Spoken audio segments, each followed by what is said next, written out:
এই ঠান্ডার সময় ওয়াটার হিটার সবারই দরকার হয়। আর এই ওয়াটার হিটার চলতে, চলতে যদি বন্ধ হয়ে যায় তো আপনি কি করবেন? আপনি নিজেই সারিয়ে নিতে পারবেন। দেখুন এই ভিডিওটা। দেখুন এই একটা ভেনাক্সের ওয়াটার হিটার আছে। আর এই ভেনাক্সের ওয়াটার হিটারটা একদম চলছে না। তো আমরা এসছি এটাকে দেখব যে এর মধ্যে কি প্রবলেম হচ্ছে। আর সেটা আমি আপনাদেরকে তুলে ধরবো যাতে আপনারা নিজেরাই এরকম প্রবলেম যদি হয় তো আপনারা নিজেরাই সলভ করে নিতে পারবেন। চলুন ১ম এ আমি এমসিবিটা তুলেছি। তুলে ১ম এ আমি দেখব যে ইলেকট্রিকের মধ্যে ফেজ আছে কিনা। তো ফেজ থাকলে আমি ভাববো যে ইলেকট্রিক লাইন ঠিক আছে, তার মানে গিজারটা খারাপ আছে। তো গিজারটা আমি খুলবো। তা দেখুন গিজারের যে ২ টো হোক, ৩ টে, ৪ টে অনেক রকমের গিজার আছে। অনেক কটা স্ক্রু থাকতে পারে। যেমন এটা ২ টো স্ক্রু আছে। এই ২ টো স্ক্রু খুললে তো এটা খুলে যাওয়ার পর আমরা দেখব যে এর ভেতর কি, কি আছে। তা এটা থার্মোস্ট্যাট সুইচ আছে, আর ওভারলোড সুইচ আছে, আর এটা হিটার আছে। এর মধ্যে ৩ টে জিনিস আছে। তা আমরা ১ম এ লাইনটা তুলে দেব। ১ম এ আমরা আর্থিংটা দেখব। তারপর ফেজ আর নিউট্রাল, মেইন ফেজ আর নিউট্রালটা দেখব। যেমন এটা ফেজ আর একটা নিউট্রাল।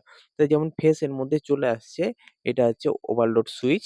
ওভারলোড সুইচ ফেজ ঢুকছে কিন্তু আউটপুট বেরোচ্ছে না। তার মানে এই যে সুইচটা খারাপ আছে। তো এটা আমি খুলে আলাদাভাবে চেক করব। এটা হচ্ছে ওভারলোড সুইচ। তো ওভারলোড সুইচটাকে দেখুন একটা নাট বোল্ট লাগানো আছে। তো দেখুন এর মধ্যে ইন হচ্ছে আর আউট হচ্ছে না কিন্তু লাইন। তার লাইনটা এখানটায় আসছে কিন্তু ওপরে বেরোচ্ছে না, আউটপুট দিচ্ছে না। তো এটাকে চেক করতে গেলে যে নিউট্রাল আছে কিনা বুঝতে গেলে তো আমাদেরকে এই টেস্টারটা অতি অবশ্যই দরকার। দেখুন আমরা নিউট্রাল আছে নাকি, নিউট্রালে গ্রিন আলো জ্বলবে আর ফেসে হচ্ছে ডবল লাইট জ্বলবে। তা ফেস আছে, নিউট্রালও আছে। তো আমাদের একটা টেস্টারে কিন্তু এই কাজ করতে পারবো না। তাই জন্য এই টেস্টারটা অবশ্যই দরকার। তো এই গ্যাজেটটা যদি আপনার পছন্দ হয় তো আমাকে কমেন্ট করে জানাতে পারবেন। তো দেখুন আমি কি করে এই ওভারলোড সুইচটা খারাপ আছে।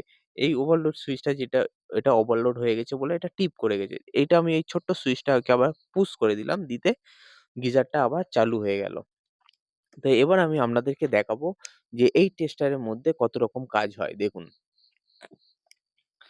তা এইখানটায় আমি ফেসে ঠেকাচ্ছি ডবল লাইট জ্বলছে। আর আউটপুটেও দেখুন ডবল লাইট জ্বলছে। তার মানে এটা আবার ঠিক হয়ে গেছে। তা নিউট্রালে সিঙ্গেল লাইট জ্বলবে। তা এটাকে নিউট্রাল চেক করার জন্য এই গ্যাজেটটা খুবই প্রয়োজন। তাই জন্য আমি এই টেস্টারটা রেখেছি। যদি আপনার প্রয়োজন হয় তো আপনারা কমেন্ট করে আমাকে জানাতে পারেন। তো দেখুন এটা আমি হিটারে দেখছি, দেখুন ফেসও আছে আর নিউট্রালে ঠেকাচ্ছি, নিউট্রালও আছে। তা ফেস নিউট্রাল চেক করার জন্যে এই গ্যাজেটটা খুবই দরকার হয়। তা এই এই গিজারটা সারাতে গেলে এই টেস্টারটা খুবই প্রয়োজন হবে। যেমন কয়েল বা থার্মোস্ট্যাট চেকিং করতে গেলে এই টেস্টারটা খুবই দরকার হয়। পার্ট বাই পার্ট চেকিং করতে গেলে আমরা কি করি না, টেস্ট ল্যাম্প প্রয়োজন হয়। কিন্তু এই টেস্টারটা হলে আপনি আপনার গিজার বা যেকোনো ইলেকট্রনিক্স জিনিস চেকিং করতে পারবেন।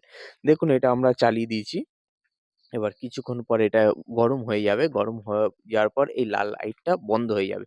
মানে একদম গরম হয়ে গেল। এই যে লাল লাইটটা বন্ধ হয়ে গেছে মানে গরম হয়ে গেল। এবার দেখুন এটা আমরা কলটা চালাবো। কলটা চালাতে দেখুন একটা ধোঁয়া বেরোচ্ছে। মানে গরম জল এর মধ্যে বেরোচ্ছে। তা গরম জল হয়ে মানে বার হবে আর গিজারটা অটোমেটিক আবার চালু হয়ে যাবে। এটা খুবই গরম হয়ে গেছে। দেখুন জলটা একটুখানি বাড়িয়ে গেল। মানে আবার এই যে হিটারটা, ওয়াটার হিটারটা আছে ওই লাইটটা জ্বলবে। মানে আবার গরম হবে। মানে অটো কাট হবে। তো বন্ধুরা ভিডিওটা কেমন লাগলো তো আপনারা কমেন্ট করে জানান। Thank you.